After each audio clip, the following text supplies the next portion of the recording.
Bagaimana langkah Gus Muhaimin untuk menaikkan peringkat Indonesia di SGIE? Ya mohon maaf kalau pertanyaannya agak sulit ya Gus, terima kasih. Terus terang SGIE saya nggak paham, SGIE itu apa? Tenang. Saya tidak pernah mendengar istilah SGIE. Apa regulasinya Pak untuk carbon capture and storage? Simple sekali Pak pertanyaan saya Pak, nggak perlu ngambang kemana-mana Pak. Ingin modal 200 juta pur tanpa agunan, nggak ada yang memberatkan Pak. Dan publik nanti akan menilai apakah memang ini format cerdas cermat untuk hafalan atau ini format tentang ideologi, gagasan, nilai yang kemudian diwujudkan dalam kebijakan.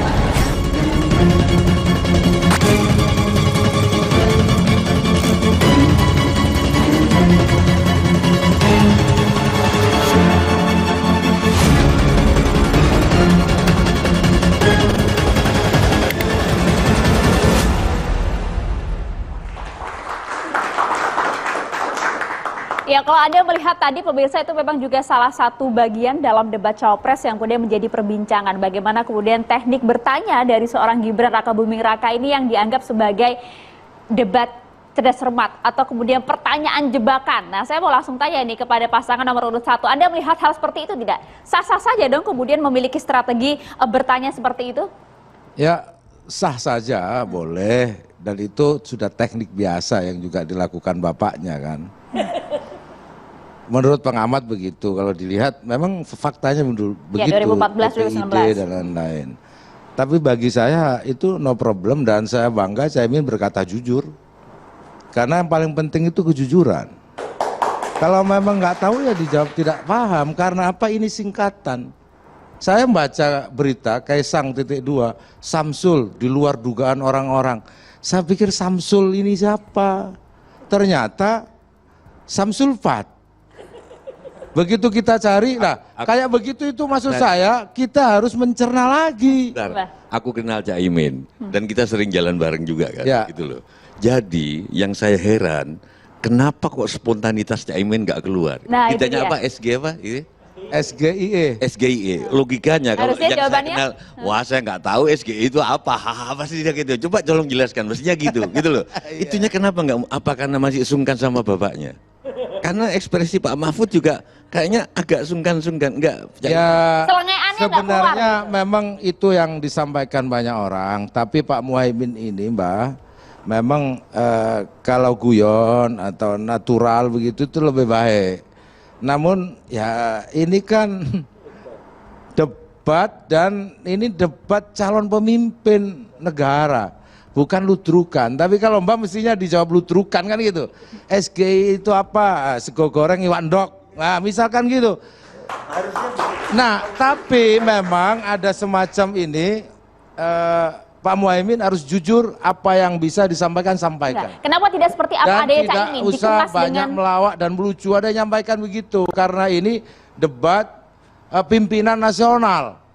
Nah, ini menurut saya akhirnya Pak Muhaimin kembali pada sikap sebagai calon wakil presiden. Padahal Pak Muhaimin lebih kultural seperti orang Jawa Timuran. Jadi nggak keluar Jawa Timuran, memang benar. Tetap nggak jawab. Kenapa nggak spontan Caimin keluar? Iya. Apa takut sama Pak Jokowi? Itu aja, itu aja. Tolong dijawab. Ya, Itu dia. saya nggak bisa ngira-ngira. Pak, agak berat ya. Tapi yang namanya tradisi Jawa berhadapan dengan doronya itu kadang-kadang membuat ewo pekewo. Oke, jadi ada ewo pekewo itu ada ya? Bisa jadi ya, saya hanya menebak juga. Namun apapun memang sering saya sampaikan juga bahwa anak presiden itu memang membawa wibawa yang besar. Apapun itu. Kira-kira di Bali itu presiden lewat, baliho bisa geser. Saya sampaikan begitu tuh. Apalagi debat. Nah, itu kan wajar saja karena itu bagian dari kelebihan di satu sisi, tapi kelemahan di sisi lain seperti disampaikan oleh mahasiswa tadi. Teman Anda di Yogyakarta, ketua BEM namanya Gilbran itu bilangnya lebih sadis lagi. Ini anak haram konstitusi. Tuh lebih sadis. Itu artinya butuh keberanian untuk mengatakan itu dan saya hanya menirukan saja. Bang, Pak Andrino bilang oke. dua-dua pasangan calon nomor 2 ini Andrino Cadiago, saya hanya menduplikasi. Ini dua-duanya adalah calon karbitan. Satu karbitan Orde Baru, yang ini karbitan hari ini. Dua-duanya karbitan. Dan itu saya hanya berani mereferensi. Karena saya takut juga, Pak. Nah, untuk mengatakan ini pikiran saya. Kenapa harus takut sih, kan demokrasi, demokratis lah kita. Ya kata tadi itu ya konstitusi mengatakan Tolong cerahkan, Mbak, tolong rasa cerahkan, Mbak. keadilan. Gini loh. Ya coba. Mau apapun bedaku sama Rocky Gerung. Rocky Gerung itu hidupnya di atas kertas. Aku di atas bumi. Setelah aku baca demokrasi, ternyata demokrasi itu adalah siapa boleh apa, si anu boleh anu, asal sesuai dengan apa yang sudah dianu. Itulah demokrasi. Bang Jazilul, singkat. Kalau tadi Mas Ciko sampaikan nilai untuk Mas Gibran kemarin yang dinilai banyak orang perform gitu ya, cukup 5. Kalau menurut Anda berapa nilainya? Pak Gibran, lebih dari 100. Wah. Bang Habibur Rahman. Ya, mungkin karena Gus Jazilul pakai kemeja biru muda tuh, seragam paslon 2. Tanda-tanda apa ini, Bang? Iya, jadi gini, nggak ada masalah ya. Demokrasi itu kan memberikan ruang untuk melakukan penilaian, ya. Kami juga, walaupun kompetitor kami, tetap kami dengar ya penilaian-penilaian tersebut dan menjadi bahan bagi kami untuk melakukan introspeksi. Jadi nggak ada baper dan lain sebagainya, apalagi dari teman-teman akademisi, ya, teman-teman yang di posisi seharusnya netral, tidak berpolitik, tidak terlibat dengan semua paslon. Walaupun ya di dunia ini kan nggak ada orang yang berdiri di ruang hampa. Orang punya sikap masing-masing, punya latar belakang masing-masing. Kita tahulah, misalnya ada, ini soal kesepakatan saja, ya. Ada yang tidak suka dengan apa yang disebut dinasti, apapun definisinya. Ada yang memaklumi, ada yang menganggap itu hal yang bisa diterima dalam batasan-batasan ketika tidak menimbulkan dirugikannya hak orang lain. Ini kan debatnya, dialognya terus berlangsung. Makanya masukan teman-teman tetap kami terima dan kami percaya diri mengatakan kami mengambil keputusan. Misalnya Pak Prabowo dengan mengajukan Pak Gibran sebagai calon wakil presiden, ya, kami tahu ada risiko macam-macam, tapi di sisi lain kami juga tidak menutup mata besarnya masyarakat yang mendukung pilihan kami. Ya, putusan tersebut diputus, ya, ribuan orang yang melakukan sujud syukur di depan Mahkamah Konstitusi, ya, puluhan kelompok masyarakat di berbagai kota mengatakan melakukan syukuran, ya. Kemudian banyak sekali saya ketemu juga di dapil saya masyarakat yang lebih melihat substansinya. Substansinya adalah bahwa bisa ada perwakilan anak muda dalam kontestasi seperti ini. Nggak apa-apa. Jadi kita jalan masing-masing, saya pikir, ya kan. Dan ini kan masih panjang, masih 50 hari lagi. Masih ada cukup waktu bagi kita sama-sama istilahnya ngadu ilmu, ya.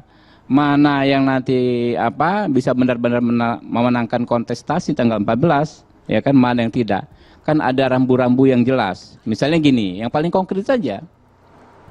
Semua itu kan harus diselesaikan. Semua perdebatan itu kan harus ada ujungnya. Yeah. Karena kita menyepakati negara kita negara hukum, saran saya kita selesaikannya secara hukum, ya. Oke. Itu konstitusi, kesepakatan konstitusi. Sama satu lagi, saya tuduhan-tuduhan nih, ya, misalnya ada yang cheating. Itu kan sebetulnya kan kalau teman-teman kalau benar-benar terjadi kan pasti sangat merugikan. Misalnya transmitter Pak Gibran itu lebih besar, ya kan, dibangun opini. Ini nanti dulu ini menguntungkan Pak Gibran dan merugikan yang lain secara kontrario, kan begitu.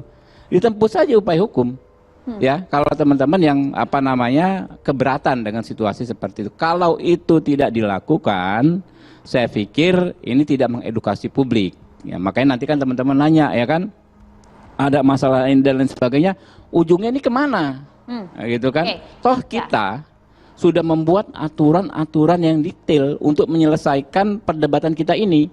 Ada Bawaslu. Kalau KPU kita tahu, macam-macam tinggal ada di KPP. kalau tidak sepakat laporkan ya saja begitu kan? Ya ada di KPP. Macam-macam, terakhir ada MK. Soal itu Bang, soal DKPP Bang, Anda sempat mengancam akan laporkan KPU ke DKPP soal teguran Mas Gibran pada saat dituding memprovokasi penonton pada saat itu. Saya juga gini loh, ya kan, saya ini orang hukum. Ya, apa yang saya sampaikan selalu berdasarkan hukum. Saya pernah di satu acara TV, ya kan ya.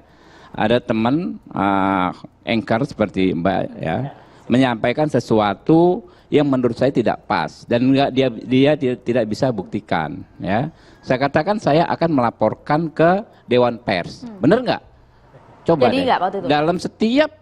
Dalam setiap sengketa terkait pendapat orang di media, yang paling dianjurkan kemana? Ya ke Dewan Pers. Oke. Karena ini dibandingkan dengan orang yang sedikit-sedikit lapor polisi, ya kan, sedikit-sedikit persekusi ke Dewan Pers. DKPP begitu jadi? juga DKPP. Jadi gini, yang berwenang, ya kan ya, melakukan peneguran itu Bawaslu, bukan KPU. Ya soal tatib dan lain penegaknya itu ada di Bawaslu. Yang punya sempritan itu, peluit, itu Bawaslu. Ya silakan saja, dan dalam perspektif saya ya, saya memahami bahwa dengan disepakatinya diundang delegasi dari paslon, itu kan kita kita tahu ada konsekuensi logisnya. Konsekuensi logisnya adalah adanya dinamika, adanya euforia bahkan ya. Itu hal yang menurut saya masih dalam batas kewajaran. Ya namanya kontestasi, kalau nggak ada hal seperti itu ya nggak seru juga gitu kan ya. Singkat Bang Ciko. Oke, jadi saya ingin mengomentari soal pertanyaan Gibran yang SGE maupun carbon capture. Saya maupun juga yang ke Pak Mahfud ya. Betul, saya setuju dengan apa yang disampaikan oleh Prof. Wiwi. Saya juga tadi karena ada ulangan tadi, jadi saya juga bisa mendengar kembali pertanyaan beliau, dan pertanyaan sangat tidak jelas. Dia hanya bertanya apa yang akan dilakukan terkait regulasi carbon capture and storage gitu. Nah ini juga sebenarnya apakah Gibran tahu apa enggak, sebenarnya sudah ada regulasi Permen nomor 2 di SDM tentang karbon 2022 tentang carbon capture dan storage gitu. Jadi artinya pertanyaan itu belum selesai tadi yang disampaikan oleh Prof. Wiwi. Nah, harusnya dia lanjutkan ya kan terkait dengan investasi di ekonomi hijau, investasi di food estate misalnya. Ya kan, food estate yang merusak lingkungan misalnya, ya kan, carbon capture storage and storage-nya hukumnya di mana gitu misalnya. Nah ini kita bicara ekonomi hijau. Enggak, ini kan bicara soal ekonomi hijau. Tadi kaitannya dengan ekonomi hijau, food estate itu terkait dengan ekonomi hijau. Ini harus jelas. Nah jadi tidak selesai pertanyaan itu. Sesungguhnya dia hanya ingin menguji apakah Pak Mahfud tahu soal carbon capture and storage, apakah Gus Imin tahu soal. Sengaja menguji berarti.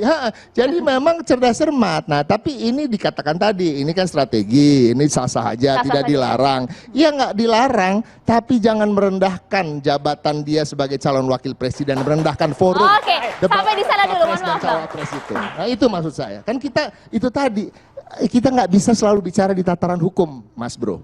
Iya kan, kita harus bicara juga di tataran etika, tataran kita menghormati sosok kita sendiri. Kita itu menghormati diri sendiri atau enggak gitu. Oke, sampai di sana dulu, mohon maaf kita ada yang harus lewat dulu. Catatan demokrasi kembali untuk Anda saat lagi.